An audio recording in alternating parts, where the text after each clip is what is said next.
Hello friends, आज हम लोग अब आपके बाई बुक के हिसाब से चलेंगे कि कौन सी बुक हम लोग स्टार्ट कर रहे हैं, कौन सी बुक हम लोग पढ़ने जा रहे हैं। अभी तक पहली वीडियो में हम लोग नोटिफिकेशन दे दिए थे, लेकिन अब जो है अब बाई बुक के हिसाब से हम लोग चलेंगे। तो हम लोग आज स्टार्ट कर रहे हैं स्ट्रक्चरल मैकेनिक्स, जिसको कहा जाता है संरचना यांत्रिकी। इससे पहले हम लोगों ने एक बुक पढ़ी थी mechanics, applied mechanics. Applied mechanics में क्या था कि हम लोग किसी विज्ञान की ऐसी शाखा जो कि हम लोग पदार्थ पे लगने वाले बल और उनके प्रभाव और व्यवहार का जो विश्लेषण था वो हमारी मैकेनिक्स थी।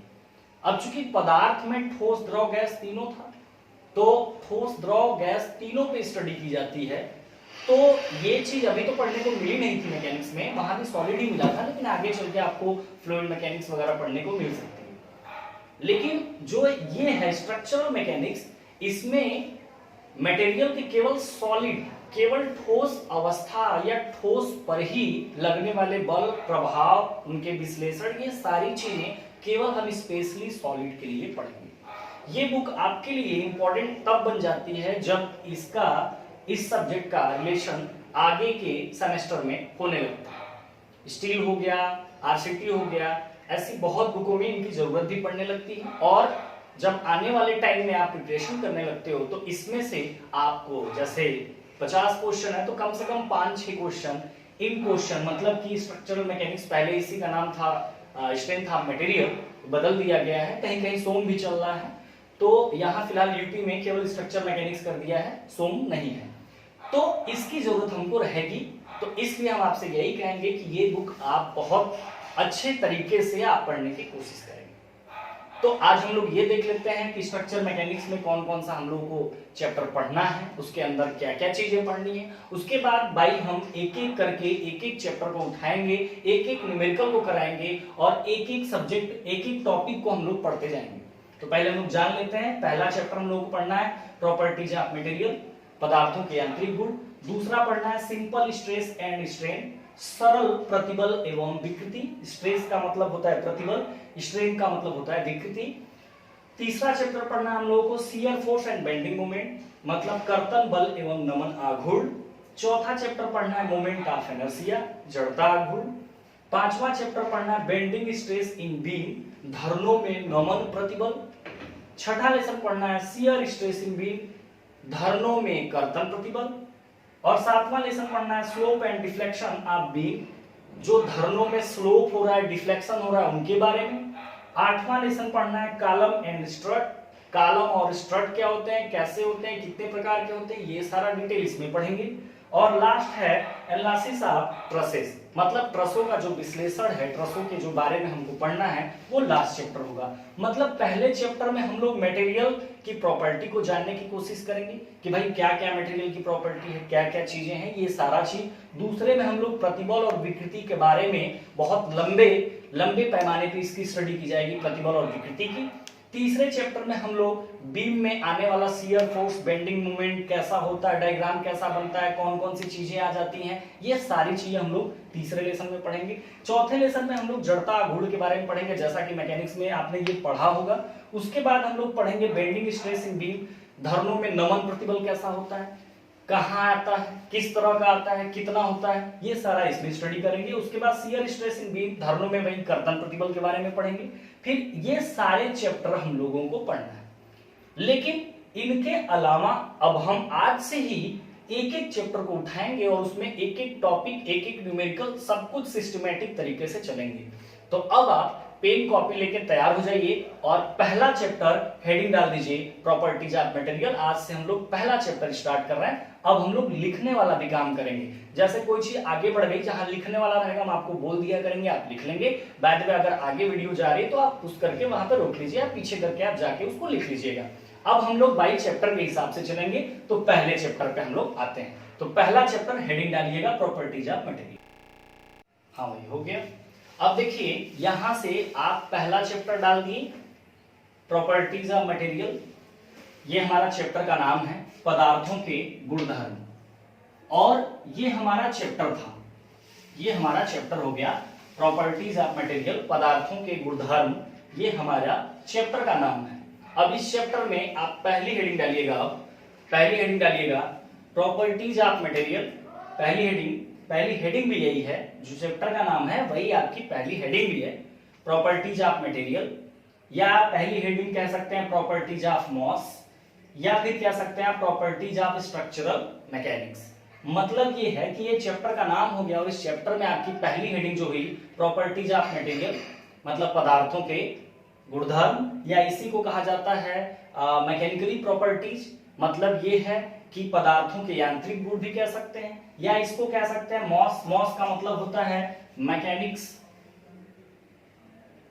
Of solid, mechanics of solid, जिसको कहा जाता है ठोस यांत्रिकी। मतलब ये है कि अगर आपसे कहा जाए कि मटेरियल की क्या प्रॉपर्टीज हैं, या फिर आपसे ये कहा जाए कि ठोस यांत्रिकी के क्या गुण हैं, या आपसे कहा जाए प्रॉपर्टीज ऑफ स्ट्रक्चरल मैकेनिक्स, मतलब संरचना यांत्रिकी के क्या क्या गुण हैं, तो इसमें से किसी भी नाम से आपसे एग्जाम में पूछा जा सकता है। तो आपको समझ में आई बात। पहली हेडिंग आप कहें पदार्थों के गुणधर्म, या फिर आप कहें ठोस यांत्रिकी के गुण, या फिर आप कहें संरचना यांत्रिकी के गुण, तो आप इसमें से कोई भी हेडिंग आपको लिख लीजिए, कोई दिक्कत नहीं है, ठीक है। अब इसके बाद हम क्यों जानना चाहते हैं, हम क्यों जानना चाहते हैं कि पदार्थ के गुणधर्म हम क्यों जाने।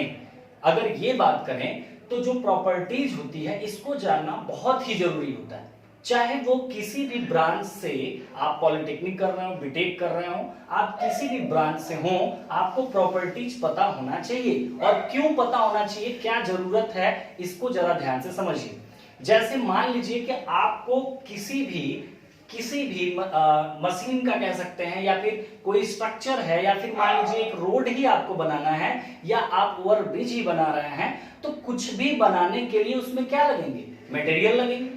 और मटेरियल लगने का मतलब ये है कि उनके बारे में आपको जानना बहुत जरूरी है। क्यों जानना जरूरी है, मान लीजिए आप सिविल के हैं, आपको ओवर ब्रिज बनाना है, मटेरियल के बारे में कुछ आता पता है नहीं, पता लगा आपने हीरे का ओवर ब्रिज बना दिया, कौन जानता है। तो इसका मतलब आप हीरे के बारे में जानते हैं कि एक मटेरियल लेकिन बहुत कास्टली है।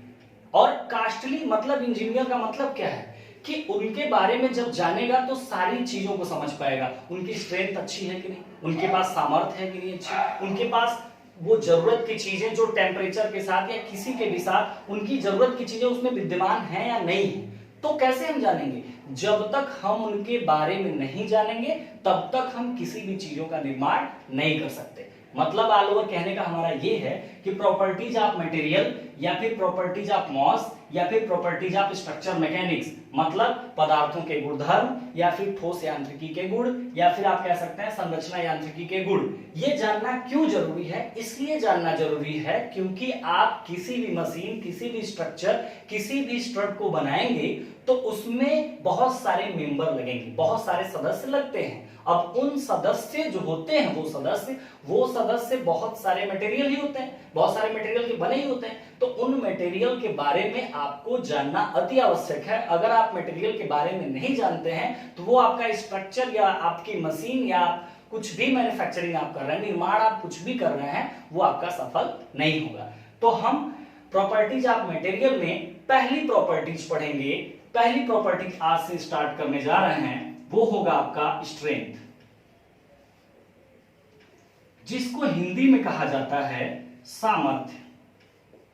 मतलब पहली टॉपिक हम लोग पढ़ने जा रहे हैं कि प्रॉपर्टीज ऑफ मटेरियल में कौन सी प्रॉपर्टीज हम जानेंगे आज। पहली प्रॉपर्टीज हम लोग जानेंगे स्ट्रेंथ। तो तैयार है आप?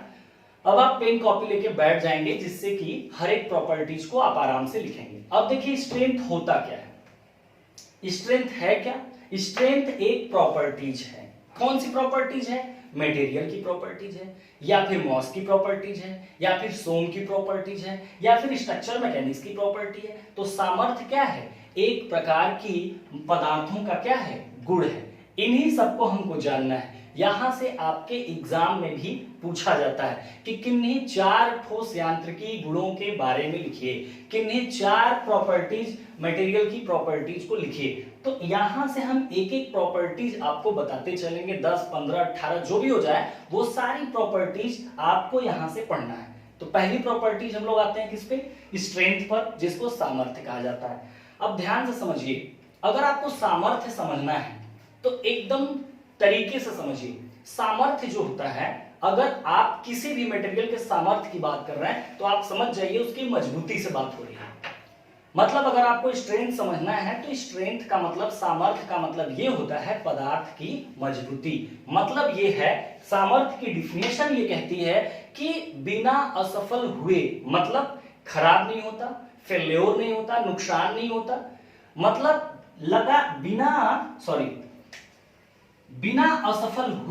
बिना असफल हुए लगातार प्रतिबल सहने के गुण को, बिना असफल हुए लगातार प्रतिबल सहने के गुण को हम क्या बोलते हैं, स्ट्रेंथ बोलते हैं। मतलब आपसे हमने पहले ही कहा, स्ट्रेंथ का मतलब होता है उस मटेरियल की मजबूती से। अगर आप इतना समझ पाते हैं तो उसको समझना बहुत आसान हो जाएगा। उसकी मजबूती से क्या क्या मतलब है उसका, मतलब ये है, स्ट्रेंथ कहता है कि लगातार प्रतिबल हम सहेंगे, लेकिन उस मटेरियल में अगर हम विद्यमान हैं, स्ट्रेंथ हम हैं, अगर उस मटेरियल में हम विद्यमान हैं तो हम प्रतिबल सहेंगे, बल सहेंगे, लेकिन खराब नहीं होंगे। तो डिफिनेशन लिख लीजिएगा, बिना असफल हुए लगातार प्रतिबल सहने के गुण को, बिना असफल हुए लगातार प्रतिबल सहने के गुण को सामर्थ्य कहते हैं। लेकिन एक बात ध्यान दीजिए, आपके एग्जाम में हिंदी नाम से कम पूछा जाता है।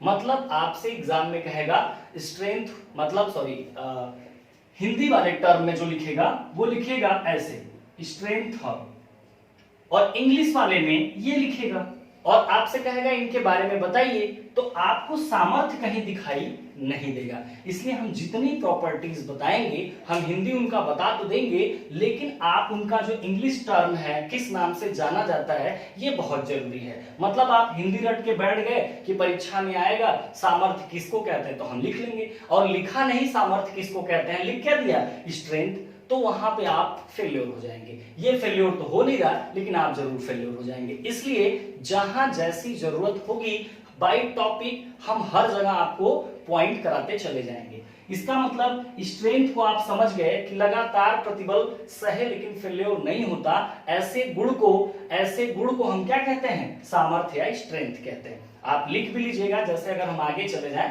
तो आप लिखने के लिए क्या करिएगा, पीछे कर लीजिए वीडियो का या फिर पुश कर लीजिएगा, वहां लिख लीजिए, कोई दिक्कत है नहीं। दूसरी चीज, अब स्ट्रेंथ की बात अगर हम थोड़ा सा हायर उठा के देखें, नोटेड पॉइंट, अगर हम थोड़ा सा ऊपर उठा के देखें, स्ट्रेंथ को समझने की कोशिश करें तो क्या होगा। जो स्ट्रेंथ होती है, स्ट्रेंथ को उसके अंतिम प्रतिबल से मापा जाता है। स्ट्रेंथ को जितने लोगों को जानना था वो जान लें, जिनको अब एक्स्ट्रा जानना है वो जानने की कोशिश करें। ये जो अभी बता रहे हैं एग्जाम में नहीं आता, लेकिन आप अपने सोच को डेवलप कर सकते हैं। क्या हमने कहा, स्ट्रेंथ की जो माप है वो अंतिम प्रतिबल से मापी जाती है। मतलब सामर्थ्य की जो माप होती है, उसको अगर मापना है कितनी सामर्थ्य है तो किससे मापेंगे, उसके अंतिम प्रतिबल से मापी जाती है। मतलब ये होता है कि आप नॉर्मल जानते हैं कि जो स्ट्रेस होता है P इक्वल टू वो F/A होता है। कुछ लोग इसी प्रतिबल को सिग्मा से रिप्रेजेंट करते हैं, P इक्वल टू F/A। दोनों एक ही बात है, लेकिन यहाँ पे एक देखते हैं। प्रतिबल क्या है, प्रतिबल यहाँ पे प्रतिबल बराबर बल बटा के क्षेत्रफल है। मतलब हमने कहा कि सामर्थ्य की जो माप होती है उसको उसके अंतिम प्रतिबल से मापी जाती है। मतलब सामर्थ्य ये हमारा क्या है, प्रतिबल है। अब इसको हम अंतिम प्रतिबल कहें, कुछ भी कहें, ये बल बटा के क्षेत्रफल ही होगा। मतलब ये है कि अंतिम प्रतिबल से मापने का मतलब ये है कि किस पे ये डिपेंड कर रहा है, बल और क्षेत्रफल पर। अगर बल और क्षेत्रफल दोनों पर अगर देखें, अगर दोनों से ये खराब नहीं हो रहा है, फेल्योर नहीं हो रहा है, तो इसका ये मतलब है कि ये उसकी स्ट्रेंथ की माप होगी। तो ठीक है, आज के लिए बस इतना ही। कल मिलेंगे फिर हम अगली वीडियो में, तो हम आगे की प्रॉपर्टीज को